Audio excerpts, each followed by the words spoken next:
আমাদের মাশরুম বানানোর জন্য যেগুলো আমার লাগছে সেটা হচ্ছে যে ফার্স্টেই বলি, এটা হচ্ছে যে বাটন মাশরুম। এটা এটা 200 গ্রাম আছে, আমি 200 গ্রামের করছি। তার জন্য আমার কী কী মশলা লাগছে, এই বাটন মাশরুম পুরো রেস্টুরেন্ট স্টাইলে আমি আজ বানাবো আর তোমাদেরকে বানিয়ে দেখাবো। আর তোমাদের যদি এই ভিডিওটা ভালো লেগে থাকে আর তাহলে লাইক কমেন্ট শেয়ার সাবস্ক্রাইব করো, এই ভিডিওটা শেষ পর্যন্ত তোমরা দেখতে থাকো। আর আমার এই মাশরুম মশলা রেসিপিটার জন্য কী কী লাগছে সেটা আমি বলি। পেঁয়াজ লাগছে, এখানে 3টে পেঁয়াজ, মিডিয়াম সাইজের 3টে পেঁয়াজ একদম ছোটো ছোটো করে কাটা আছে। আর লাগছে কাঁচা লঙ্কা কুচি, এখানে 5টার মতো কাঁচা লঙ্কা ছোটো ছোটো করে কুচি করা আছে। আর আদা রসুনের পেস্ট একসাথেই পেস্ট করা আছে। আর লাগছে টমেটো, এখানে আছে ছোটো ছোটো মাঝারি সাইজের 3টে টমেটোর পেস্ট। আর ধনা পাতা। আর লাগছে 9টা 10টার মতো কাজু বাটা পেস্ট। আর লাগছে আমার ধনা গুঁড়ি লাগছে, আর গরম মশলা, আর হচ্ছে কাসুরি মেথি। আর যেটা মানে যেই জিনিসটা না দিলে রান্না পুরো আনকমপ্লিট, সেটা হচ্ছে যে ধনেপাতা কুচি।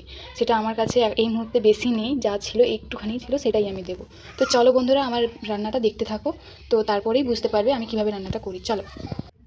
হ্যালো, এবার আমি মানে মাশরুমটাকে ম্যারিনেশন করব। তো ম্যারিনেশনের জন্য আমি কি দিয়েছি সেটা হচ্ছে মাশরুম, আর 1 চা চামচ হলুদ, 1 চা চামচ কাশ্মীরি লঙ্কার গুঁড়ো। আর আমার এটা সাদা তেলে রান্না করলে বেশি ভালো লাগবে, বাট আমার কাছে আজকে সাদা তেল নেই, তাই আমি সরষের তেলেই করছি পুরোটা। তো 1 চামচ সরষের তেল দিয়েছি। আর দেবো 1/2 চা চামচ গরম মশলা গুঁড়ো। আর দেবো স্বাদ মতো নুন। তো তোমরা দেখতে থাকো, পুরো আমি ম্যারিনেশন করে নেব।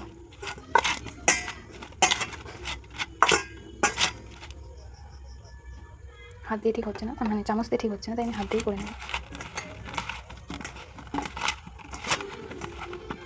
বেশি প্রেসার দিয়ে করা যাবে না, জাস্ট হালকা আলতো হাতে তোমরা ম্যারিনেশনটা করে নেবে।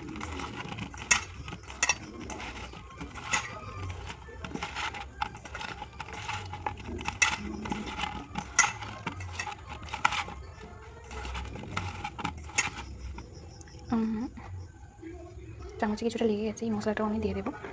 তো আরেকবার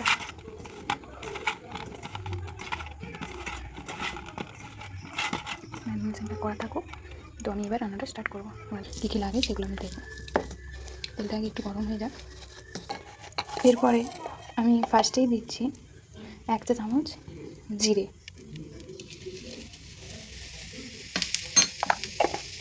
জিরেটা একটু লাল লাল হয়ে যাওয়ার পরে আমি পেঁয়াজ বাটাটা মানে পেঁয়াজ কুচিটা দিয়ে দেবো।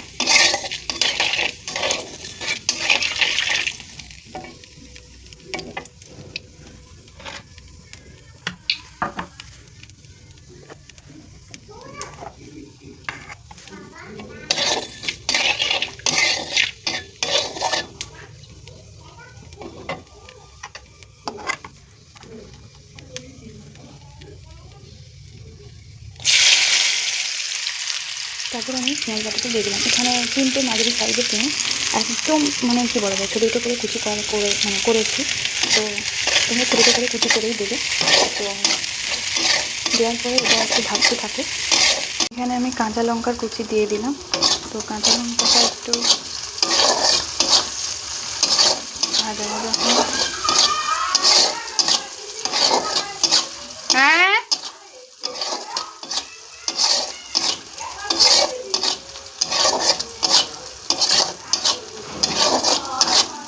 তারপরে লঙ্কাটা ভাজা হয়ে যাওয়ার পরে তারপরে তোমরা দিয়ে দেবে আদা রসুন একসাথেই পেস্ট করে নেবে।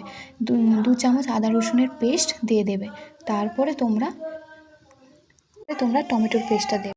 তখন শেয়ার করতে পারিনি, তাই আমি এখন শেয়ার করছি। তো আমি কাঁচা লঙ্কাটা দিয়েছিলাম, দেওয়ার পরে তোমরা কাঁচা লঙ্কাটা ভাজা হয়ে যাওয়ার পরে তোমরা যে টমেটোর পেস্টটা করা ছিল সেই টমেটোর পেস্টটা দিয়ে দেবে।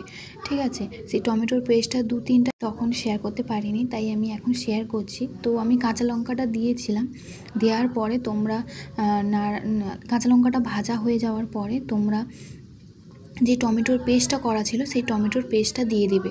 ঠিক আছে, সেই টমেটোর পেস্টটা 2-3টা টমেটো, ঠিক আছে, একদম মিক্সিতে পেস্ট করে বা শিলে বেটে একদম পেস্ট করে সেটা দিয়ে দেবে।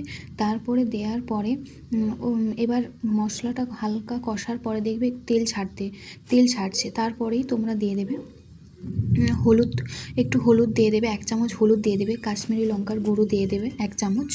তারপরে দেওয়ার পরে ওটা একটু ভালো করে নাড়ার পরে একটু কালার আসার পরে তারপরে তোমরা কাজু বাটাটা দিয়ে দেবে। কাজু বাটাটা হালকা ফ্লেমে তোমরা কাজু বাটাটা নাড়বে, তা না হলে কড়াতে লেগে যেতে পারে, ঠিক আছে? তারপরে এই কাজু বাটাটা নাড়ার পরে তারপরে তোমরা জল দিয়ে দেবে, পরিমাণ মতো জল দেওয়ার পরে তারপরে তোমরা একটু ফুটে আসার পরে তারপরে মাশরুমগুলো দিয়ে দেবে। মাশরুমগুলো দেওয়ার পরে ভালো করে একটু ফুটে আসলে তখনই তোমরা হালকা ফুটে আসলে একটু নরম নরম ভাব হয়ে গেলে মাশরুমটা, তখন তোমরা কাসুরি মেথিটা দিয়ে দেবে। কাসুরি মেথিটা 2-3 মিনিট 4 মিনিট ফোটানোর পরে তারপরে তোমরা দেখবে গ্রেভি একটু মাখো মাখো টাইপের হয়ে গেছে, তখন ধনেপাতা কুচিটা দিয়ে তোমরা একটু 1 মিনিটের মতো ফুটিয়ে তারপর তোমরা নামিয়ে দেবে। তো এটাই ছিল আমার মানে শেষের রেসিপি, মানে শেষের মানে মশলা যেগুলো দেবো সেটাই। তো সেটা তোমাদেরকে আমি দেখাতে পারিনি, তো তার জন্য সরি। আর তোমরা এই ভিডিওটা দেখো, আর পুরো ভিডিওটা দেখো, এবং ভিডিওটা আমার এই রেসিপিটা তোমাদের কেমন লাগছে সেটাও জানিও, এবং তোমরা বাড়িতে প্লিজ এটা ট্রাই করো, আর ট্রাই করে আমাকে কমেন্ট করে জানিও যে তোমাদের এটা কেমন লাগছে। তো চলো টাটা, বাই বাই, আবার নেক্সট